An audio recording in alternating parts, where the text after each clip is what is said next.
If you're not having one conversation which is empowering, enriching, fruitful, productive for you every week, you're wasting your life because you're not growing, because you're not moving ahead in the game. So today we're talking about mental resilience, mental strength, and how we can overcome the challenges and struggles that we are going through in our lives so that we can create a life of happiness, joyfulness, strength, productivity, and focus on the areas that are important for us to feel that we're living the life that we truly love. These principles are the principles that I practically apply in my life every day, and so many of my clients have taken the benefit of this. And each time when I find a client who's struggling with an internal belief system or the need of validation and approval, for them this works really well. So first principle to build mental resilience is to cultivate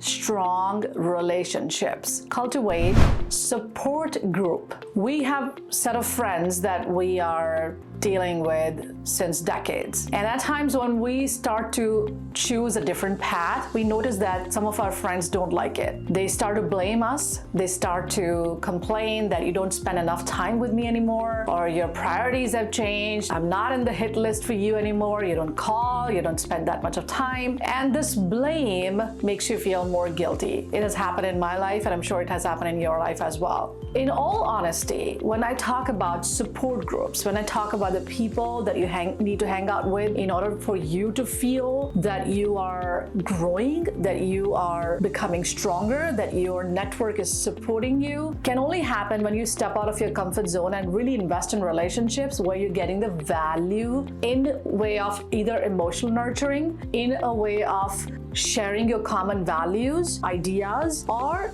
is supporting you in a certain way in improving your career graph, improving your financial state. So if you have a network of people who are supporting you, with whom you can share your fears and insecurities and beliefs and ideas, then the chances are that you have a strong foundation. And why it helps is because at times when you fall down, you know that you have the right people in your life whom you can go to and ask for support. Now let's say if you have a friend who himself is struggling all the time and is not changing his ways of life, is not cultivating new habits, has been in the same zone for the past 10 years, what are the chances that this person is going to help you anyway if you fall down? So tell me in the comments right now here, do I have the set of friends or people in my life who can help me, support me financially, emotionally, personally, and with any sort of moral and emotional support if I fall down in my life, if I fall down or get bogged down by some of the challenges? If you have that support network, then the chances are that you are a resilient being, that you know that that people got your back, that you have some people that you can fall back on. And if you don't have that reliability and reliance, I'm sure that you have more insecurity in your life. So consciously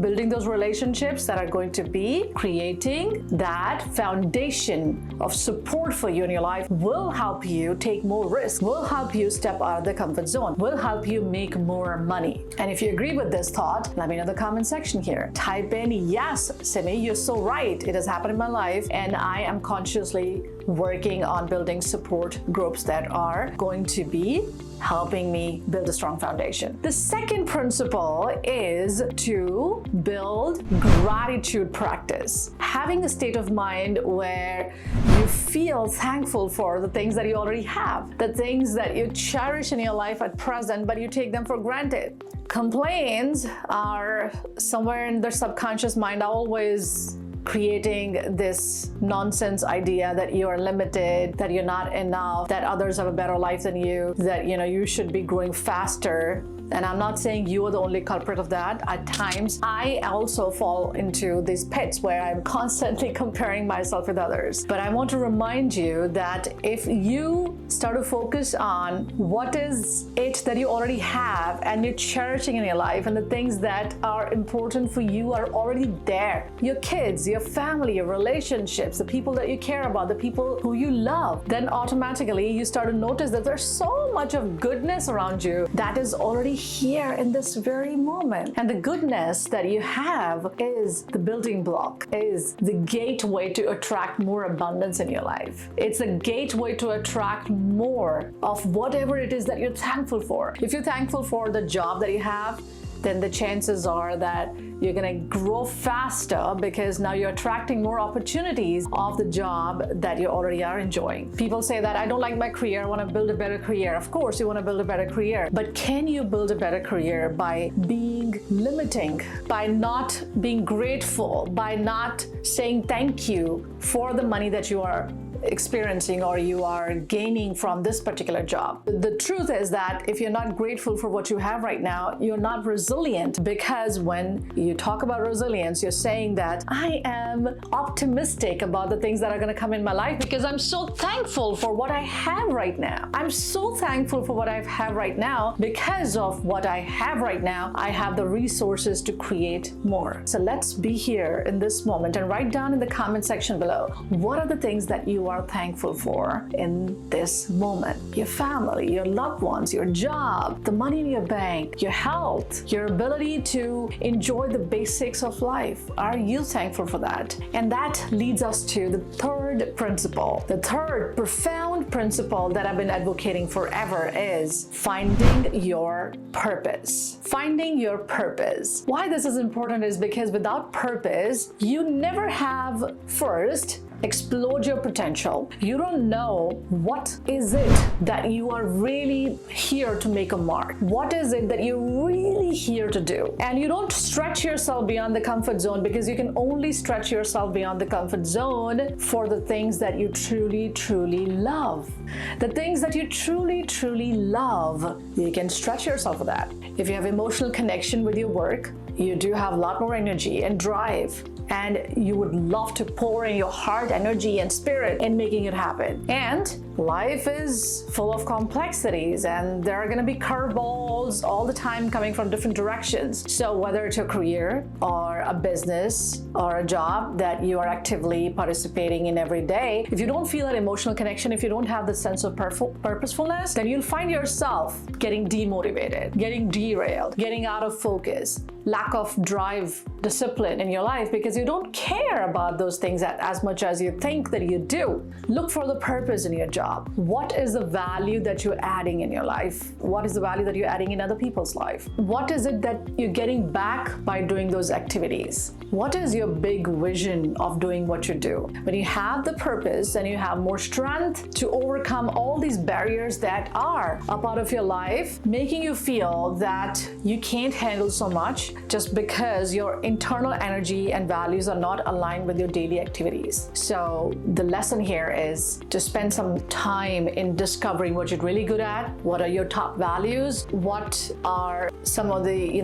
major contributions that you can activate and provide to the people around you. That's what your highest purpose is. And once you are on purpose, you do have more resilience, you do have more strength to carry forward and overcome these obstacles. And if you want my help in unlocking your purpose, then hop over to the link in my bio at Simi Arora Official, which is a handle on Instagram. Just go over there, and there's a free mini course that you can take that's called Unlock Your Potential. You'll get some ideas over there how to go about looking for your purpose. And then if you want to join a program, a paid program, an online program, it's called Anxiety to Purpose, that is dedicated to help you unlock your purpose. The fourth principle is to provide yourself with self-care, proactive self-care, which includes managing your energy, your resourcefulness, and your time. Self-care is not limited to just going for a blow dryer or having a haircut or going to a spa or relaxing or sleeping. Self-care is about knowing where I am spending my energy and in what areas I am feeling that I've drained out of my energy. What is it that I'm experiencing within my body and mind that signifies that I'm drained out, I'm burned out? Keeping a proactive ritual in place that can help you stay consistent with your energy levels, stay consistent with your productivity or performance is what can help you build more resilience. Think about this. If you're drained, if you have no energy, if you're feeling low, what are the chances for you to be all ready to face a challenge that sometimes comes in our life unexpectedly? Very difficult, right? If you are are strong physically, mentally, emotionally, then you do have the ability to overcome the challenge, learn lessons from the challenge, and go about creating a new way of living, a new way of doing. We will fail a million times, maybe in our lifetime, and a couple of hundred times before we actualize our dream goal in terms of our career, in terms of our business, in terms of finances. I started my business about 4.5 years ago, and it wasn't until 3 years ago or 2.5 years ago that I started making some serious money. And prior to that, I was just struggling, but I was still diligent. I was still there on the track. I was still doing what I needed to do because I loved every single bit of what I was doing. And I was ready to fail so that I could learn. And I allowed myself to save my energy, to really be centered in my self-care activities, and really cut off all the people in my life who were giving me negative energy, who were not helping me go further. Became so conscious about my own energy, my time, and my ability to nurture myself and ask for help from the people who could help me. And if we can't do that, the chances are they're gonna waste a lot of energy on the things that are not fruitful to you. Same old conversations, I keep on saying that. You've been having the same old conversations with the same set of people for the last 10 years. Do you understand that? If you're not having at least one new conversation per week, like this is a new conversation, right? This is like the conversation that is hitting your mind and is making you think about things differently, isn't it? If you're not having one conversation which is empowering, enriching, fruitful, productive for you every week, you're wasting your life because you're not growing, because you're not moving ahead in the game. You're just having the same conversation with the same set of people who are either telling you the same story of how bad life is, how they're having a heartache, how it's all messed up. So tell me, what kind of state of mind you're gonna have if you keep on listening to the same old stories all the time from the people who are in your life? Do you think that's gonna help you grow? No, right? This is also self-care practice, to draw the boundary, to have the clarity. Who can enter in my personal life right now and take away my personal energy, my emotional energy, my physical energy, my mental energy? And then having the purpose and the goal setting done based on that purpose,